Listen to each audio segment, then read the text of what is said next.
प्रारंभ होगा तो आप सभी श्रद्धालुगण भक्तजनों से अनुरोध है कि आज के इस महादिव्य दरबार में जो भी श्रद्धालु जो भी भक्त सम्मिलित होना चाहते हैं, आप परिक्रमा मार्ग या मंदिर परिसर में हैं तो आप आकर के विराजमान हो जाए। गुरुदेव भगवान हम सभी के बीच विराजमान हो चुके हैं आज के इस महादिव्य दरबार के लिए। आप सभी भक्तों से अनुरोध है कि आप अपने स्थान पर विराजमान होकर के आज के इस महादिव्य दरबार में हम सभी लोग सम्मिलित होंगे। कृपया आप सभी भक्तों से अनुरोध है कि आप अपने स्थान पर विराजमान हो जाएं। जो सामने खड़े हैं आप लोग भी बैठ जाएं, अपने स्थान पर सभी लोग शीघ्र ही बैठ जाएं ताकि आज का जो महाराज जी का दिव्य दरबार है नई अर्जी का दरबार में सम्मिलित होंगे। आइए कुछ भगवान के श्री चरणों में प्रणाम करते हुए आशीर्वचनों का रसपान करते हैं। जय जय श्री राम। सच्चिदानंद रूप में राम चंद्रो दयालु नान्यं जाने नैव जानन्म सीतानाथ समारंभां श्री रामानंदाय मध्यमाम् अस्मदाचार्य पर्यन्तां वन्दे श्री गुरु परंपरा। भक्त भाग्य भगवंत गुरु चतुर्नाम जय सीताराम।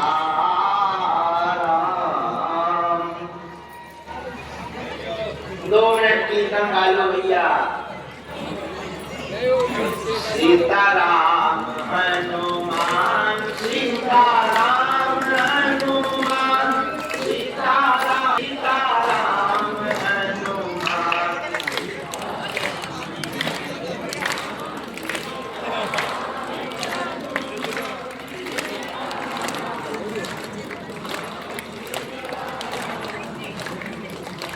सीताराम हनुमान सीताराम हनुमान सीताराम हनुमान सीताराम हनुमान।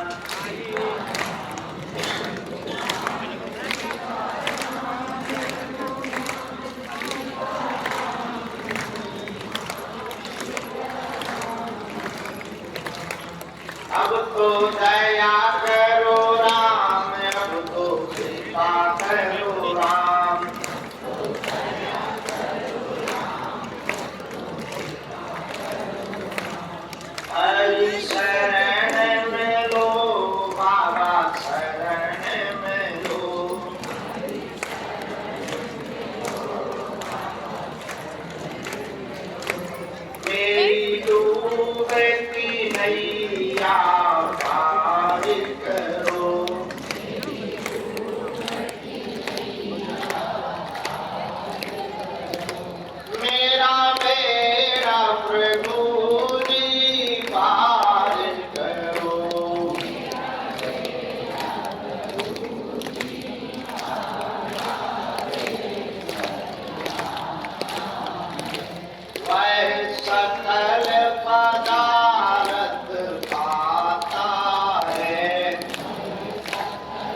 माता जी के साथ हम काशी हुआ, चक्रधर पट्टा है।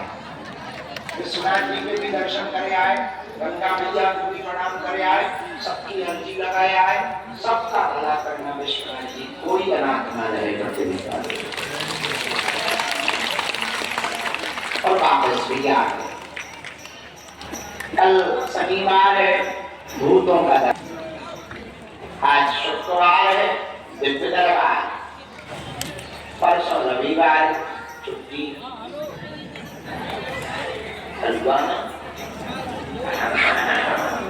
तुम्हारे आदेश पे चलने का हमारा मान ले रविवार को दीक्षा है, 300-500 लोगों को मैं दीक्षा दूं।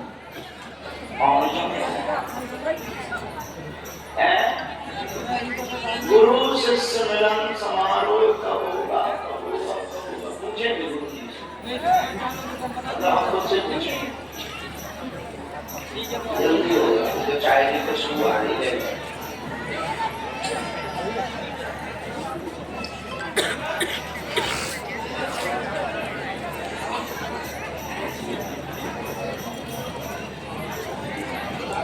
तो एक वाला जो कल का दरबार है ना, धूप ज्यादा है, 3 बजे के बाद, ठीक है, यहीं पर लगाएंगे क्योंकि धूप बहुत ज्यादा होती है। अरे धूप होती है पता लगा, धूप भरा भी अभी यहाँ कोई ऐसी छाया है नहीं,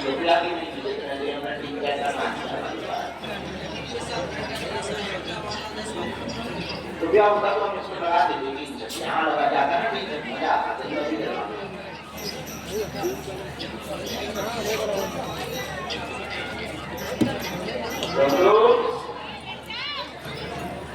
सब बढ़िया हो, भगवान है, बाबा जी बैठे साथ और माता जी को उनको आशीर्वाद देंगे।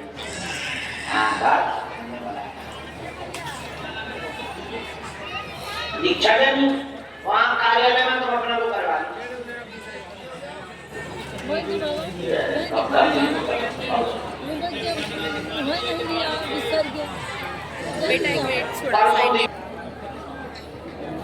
अरे जाओ बड़े दिन बाद आए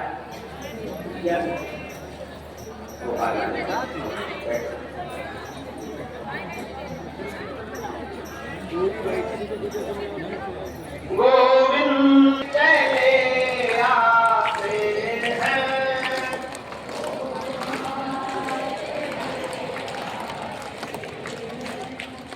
भक्तों का दुख सह नहीं पाते, व्याकुल हो जाते, बाह पकड़ के भव सागर से वो पार लगाते, सच्चे मन से श्रद्धा से जब भक्त बुलाते हैं।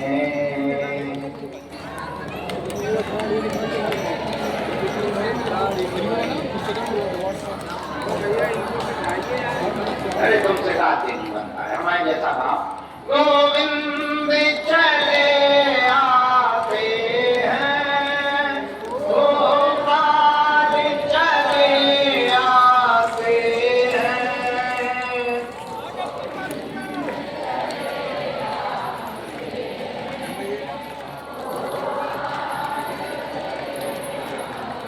जरा और जोर से गा।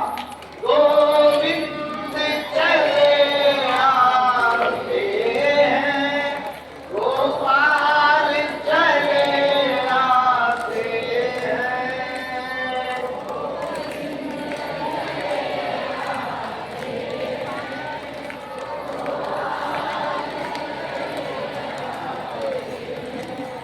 कर ले समर्पण चरणों में जो हरदम उसके साथ हैं वो, कर दे समर्पण चरणों में जो हरदम उसके साथ हैं वो।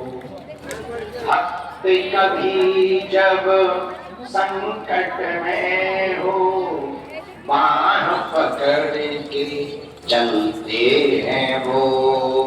भक्त कभी जब संकट में हो, बाण पकड़ के चलते हैं वो।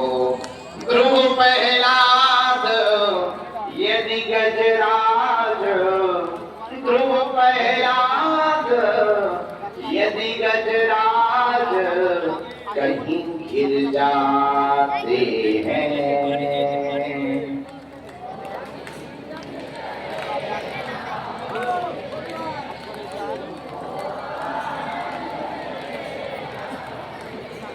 अरे अच्छे से गाओ। गोविंद चले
सीधा साधा ज्ञान है सर। पूछो क्या? विश्वकर्मा को जो लकड़ियों के वस्तुओं को बनाता है, उसको लकड़ी हाथ लगती है तो वो सोफा, अलमारी या बेड बनाता है। मूर्तिकार को पत्थर हाथ लगता है तो वो मूर्ति बना देता है। स्वर्णकार को सोना हाथ लगता है तो वो आभूषण बना देता है। वैसे ही गुरु को अच्छा शिष्य हाथ लगता है तो उसको महान बना देता है।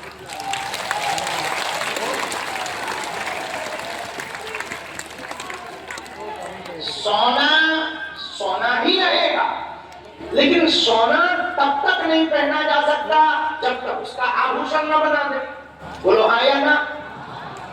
भाई सोना कोई सिल्ली में या सिक्का नुमा हो तो भाई पैसे में बिक तो जाएगा पर पहना ना जाएगा।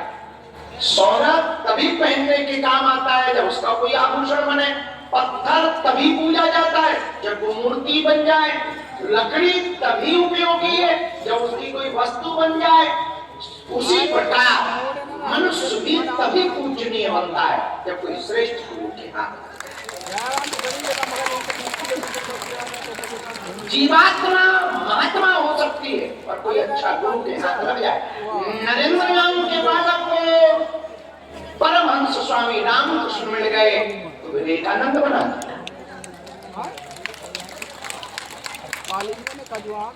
मीरा के हाथ, मीरा को भी एक गुरु मिले। भले ही मीरा के जीवन में मीरा की मां गुरु थी पर वो मीराबाई हो गई। तुलसीदास जी के भी जीवन में प्राय लोग कहते हैं कि एक हमको आदमी मिला, बोले तुलसीदास जी के तो कम महिमा है, तुलसीदास जी की पत्नी की ज्यादा है। हमने पूछा क्यों? बोले ना पत्नी डांटती न तुलसीदास तुलसीदास बनते। मेरा भाई साहब, पत्नी के डांटने से यदि तुलसीदास लोग बनते होते तो घर घर तुलसीदास होते। बहुत लोग डांट का लात भी खा रहे। हाँ, ये बात सही है। उस वक्त उनकी पत्नी के अंदर वो गुरुत्व भर गया, वो बात बोल उठे जो हृदय को चुभ गई, छू गई। और तुलसीदास जी के जीवन में भाई आज की बात बड़ी सीधी सी। जिंदगी को महान बनाने के लिए कोई ना कोई गुरु तो चाहिए। भोजन बनाने वाले कारीगर को यही राशन हाथ लगता है, हम लोग उंगलियां चाट चाट कर, और वही पनीर हमसे बनवाओ तो उल्टी करो। कारीगर का काम। लेकिन कोई श्रेष्ठ कारीगर जो होटलों में रहते हैं या तो घरों में रहते, मकानों में, कई माता है जैसे हमारी माता जी कड़ी बढ़िया दूध बना, बदकिस्मती से हमने कड़ी बनाई। काम कर रहते थे, अकेले रहते थे, अकेले हो, और वैसे तो अकेले रहना बड़ा करते हैं ना, अकेले हो और कोई खाना बनाने वाला बड़ी दिक्कत होती है। लेकिन हमने सोचा कड़ी बना, कड़ी में बेसन अलग भाग रहा और छाछ अलग भाग रहा, दोनों का मिलन ही नहीं हुआ भाई। बड़ी मुश्किल से वो ले दे करके वो पीली पीली बन पाए। बस उसमें दो ही स्वाद आ रहे थे, बेसन का और नमक। नमक इतना हो गया कि बाद में उसको विसर्जन नहीं करना, प्रत्येक चटनी में ही रोटी खानी पड़ी। 3 घंटा चूल्हे में हाथ जला। तब उस दिन बात हमारे समझ में आई कि जिसका ये काम है वही करे, गुरु तुम खाए को कोई बिजली में लपड़े पा। उस दिन एक बात हमें समझ आई कि कड़ी का श्रेष्ठ कारीगर 30 मिनट में बढ़िया पकवान बना देता और हम उंगलियां चाटते चाटते खा जाते। श्रेष्ठ व्यक्ति मिले, श्रेष्ठ गुरु मिल जाए तो वो जिंदगी को बहुत जल्दी सुधार देता है और जिंदगी को महान बना देता है। हाँ, एक बात तो याद रखना, हमारी बातें तुम्हें चुभ सकती हैं, और याद रखना जो सुई 2 हिस्सों को जोड़ने का काम करती है वो चुभती जरूर है। तुमने देखा सिलाई मशीन की सुई को? सिलाई मशीन में जो सुई रहती है वो कपड़े को जोड़ती है, और जोड़ती कब है? जब तक वो चुभती नहीं है तब तक जोड़ नहीं पाती है। ऐसे ही कई बार गुरु की बातें होती है कि तुम्हें चुभेगी और जीवात्मा को परमात्मा से जोड़ने का काम करती है। आज की रात की बात यही है, बिना गुरु के जीवन अधूरा है। मेरे पागलों, शीश दिए गुरु मिले तब भी सस्तो जान, शीश देकर के भी गुरु मिले तब भी तुम सस्ता समझना। और गुरु के बिना जीवन देखो, चाहे चोर भी हो, चोर को भी गुरु चाहिए। चोरी के गुण भी तो गुरु से ही सीखे। पढ़ने वाले विद्यार्थी को भी गुरु चाहिए। और मेरे पागलों, तुम अपनी पढ़ाई लिखाई अंग्रेजी की पुस्तकों से या मैथमेटिक्स से या साइंस को पढ़ करके आप संसार की किताबी ज्ञान पा सकते हो। किताबी ज्ञान से तुम रुपया कमा सकते हो, नौकरी पा सकते हो, हाँ अमीर बन सकते हो, पर जीवन जीने की कला को कोई पहुंचा हुआ गुरु ही सिखा सकता है। और जीवन जीने की कला न आए, जीवन कैसे जीना चाहिए ये तुम्हें ज्ञान न आए तो क्या क्या काम?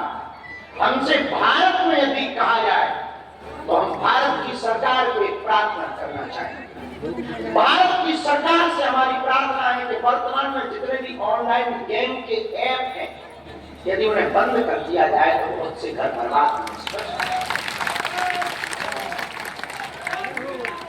और हम भारत सरकार से कहेंगे कि ऑनलाइन गेम के जितने ऐप हैं यदि वो बंद कर दिए जाए, उनकी जगह स्किल डेवलपमेंट का ऐप यदि चालू किया जाए तो भारत भारत ना रहेगा, भारत विश्व गुरु हो जाएगा।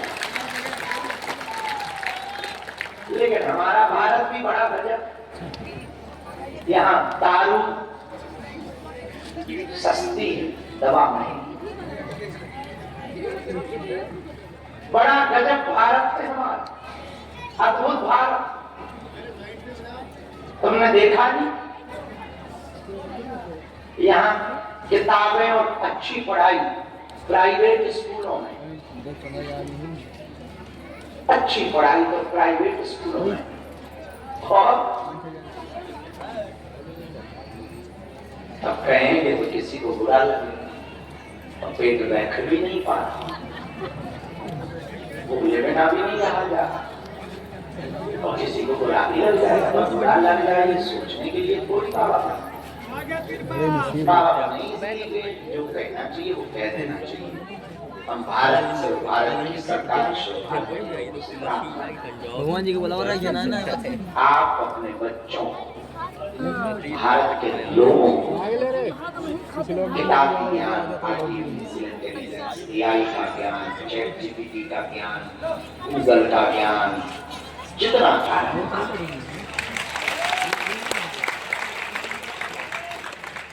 ताकि बच्चे पढ़ सके, समझ सके, जान सके।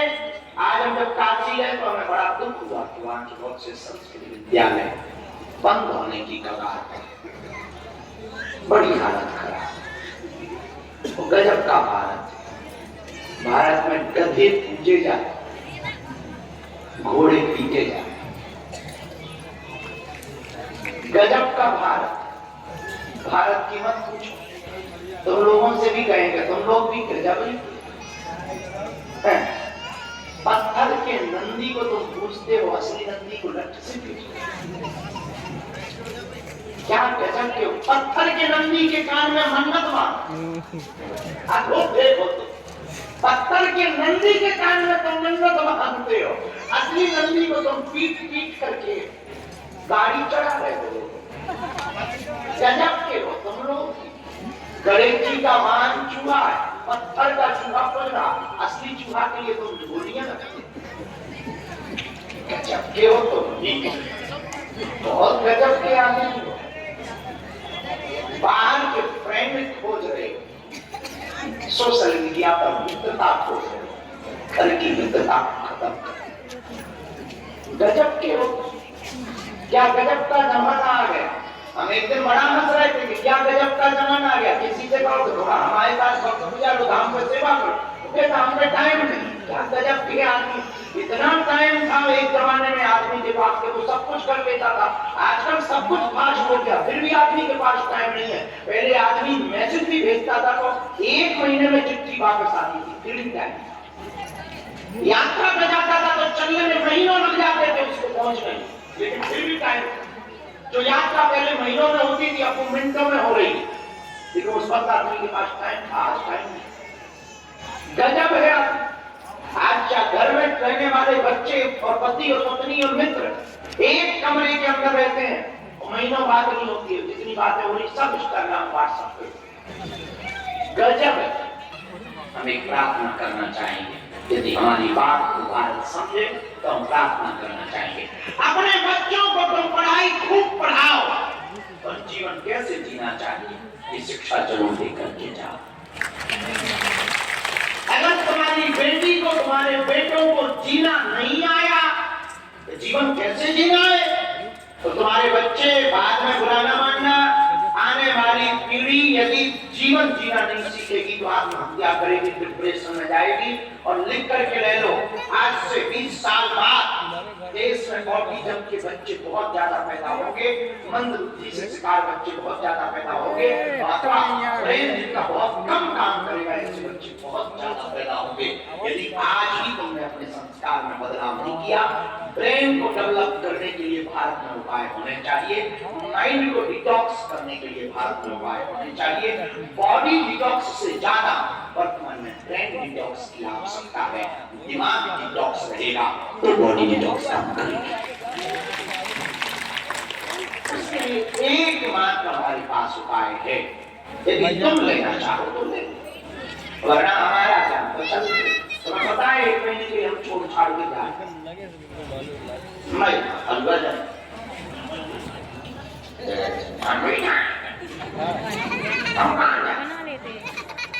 मेरा